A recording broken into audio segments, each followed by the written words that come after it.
C'est violent, mais c'est vraiment violent. Moi, je l'ai très mal vécu. Il n'y a rien qui doit ressortir de ce que tu es en train de penser là, mais c'est dur et ça fait chier, tu vois.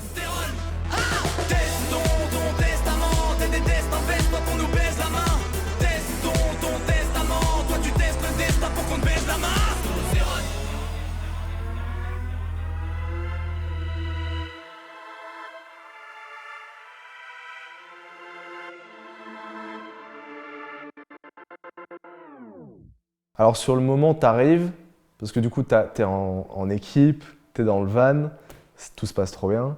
Et puis, t'arrives là-bas, tu rencontres les gens. Et puis il y a Théo Bernard, quelqu'un qui rejoint aussi un peu notre équipe en tant que compositeur, arrangeur, qui nous dit les gars, vous avez vu pour le match de rugby ? Je demande à un technicien, je lui dis mais du coup là, le match et tout, tu penses qu'il va y avoir combien de personnes devant nous ? Si tu veux, on peut les compter ensemble. Ah, on peut, ouais. Je sais pas si tu as vu cette vidéo. Non, je l'ai pas vue celle-là. Ouais, ça fait... Ah non, c'est secouriste. Je regarde un peu la scène, je vois qu'il n'y a personne. Je me dis bon, ça se trouve, les gens attendent que je tape du pied, que je commence à jouer. Peut-être que là, les gens vont se ramener. Je commence et je vois genre je ne sais combien de personnes au fond du festival. Parce qu'il y a un écran qui projette le match, bien sûr, devant la buvette. Hein, parce que ça marche mieux comme ça. Axel, il fait du mieux qu'il peut avec son micro. Tu fais ouais les gars, on joue quand même. Et non, ils s'en foutent complètement, quoi. Il n'y en a pas un qui se ramène. Et t'as 2000 personnes qui nous tournent le dos pour regarder un écran géant. C'est violent, mais c'est vraiment violent. Moi, je l'ai très mal vécu. Donc tu joues devant ces 30 personnes et tu donnes exactement la même chose que si les 2000 du fond là-bas qui sont en train de louper quelque chose d'incroyable sont là devant toi.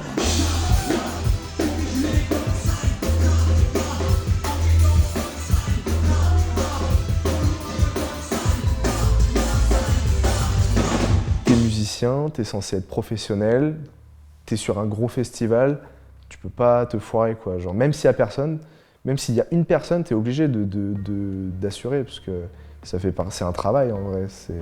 Même si c'est une passion, au moment où tu rentres sur scène, tu travailles. Donc t'es obligé de rester pro. Donc ouais, il y a eu pas mal de dates où on était dans des bars et je faisais beaucoup chier Julien parce que je disais putain, il y a personne, c'est chiant. Lui est toujours droit dans ses bottes, bah c'est pas grave, tu dois quand même assurer. En fait, tu dois être transparent quand tu es artiste, tu donnes la même presta pour 5 personnes, pour une personne, pour 100 personnes, pour un stade rempli.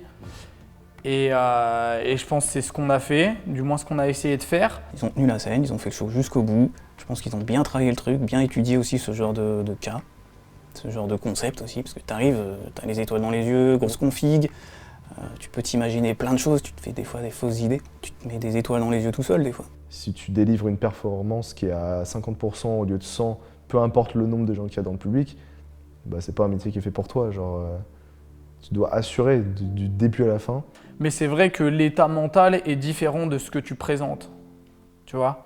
Genre moi, dans ma tête, je me dis, il n'y a rien qui doit ressortir de ce que tu es en train de penser là, mais c'est dur et ça fait chier, tu vois.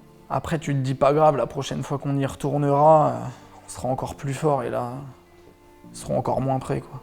C'est bien de montrer cette réalité aussi. Bah il faut, hein. T'es obligé de montrer le meilleur de toi tout le temps, parce que c'est ça qui est vendeur, forcément, tu vois. Et pourtant, c'est même pas un tiers de ce qui se passe réellement. Et puis il y a pas mal d'artistes qui vont se voir là-dedans, je pense aussi, donc c'est hyper important. Et puis c'est les artistes qui fonctionnent, mais il y en a plein où tu penses que lui il s'est réveillé un matin et qu'il a joué devant 10 000 personnes, tu vois, ça s'est passé comme ça. Alors qu'en vrai, il est très bien passé par là où on est en train de passer en ce moment, donc c'est cool de le montrer aussi. Ouais. Ça reste une victoire malgré tout. Ça reste une victoire, hein, complètement. C'est une victoire, parce que déjà on a eu de la chance d'être programmé. On a rencontré des gens de ouf, on a joué sur une scène de ouf avec des conditions, c'était dingue, tu vois. Ça a fait trop plaisir, et ne serait-ce que rien que pour la famille qui était là et qui en ont pris plein la tronche et qui ont kiffé le son. Notamment mon beau-père, je l'ai vu, hein, il s'est mis pile au milieu du truc pour avoir tout le son qui le... T'as une équipe de dingue, le son, moi j'ai eu des sons dans les oreilles que j'avais jamais eu avant, c'était incroyable. Hyper bien accueilli, gros système de chez DNB. Moi j'ai pas grand chose à dire sur le son, c'est très cool pour de l'émergence qu'ils atteignent ce genre de date, parce que c'est vraiment des conditions qu'ont les artistes professionnels. Donc c'est cool qu'ils voient ce décor-là aussi. Et la victoire, c'est ça, c'est quand ces gens-là qui t'ont regardé, ils viennent te voir à la fin et ils te disent franchement, c'était top. Je l'ai fait pour eux et ils ont kiffé et vas-y, ça suffit. Et puis tu te dis, bah ouais, au moins, je sais que j'ai joué devant 10 personnes sur normalement un festival qui en fait 5000, quoi. Tu te dis, si je peux jouer devant 10 personnes, bah, je peux jouer devant 0, je peux jouer devant 10 000, 20 000, donc on en est fiers quand même.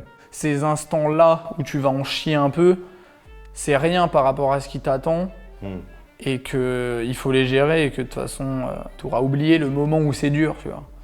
Donc tu te mets dans la dynamique de pense à ce qu'il y a après, vois plus loin, vois pas à court terme et puis vas-y, donne tout. Ce qui compte, c'est vraiment d'avancer dans ce sens, d'avancer pour le projet, d'être habité comme ça par le feu sacré, par cette espèce de truc où on y croit quelque part, on a envie que ça avance, parce que c'est tellement inspirant de voir comme ça une génération de musiciens un peu plus jeune que la mienne, avoir cette envie qui me rappelle celle que j'avais moi et ça me fait toujours me dire c'est ça, c'est pour ça que je fais ce métier, être en contact avec cette génération-là. Et on s'échange des choses,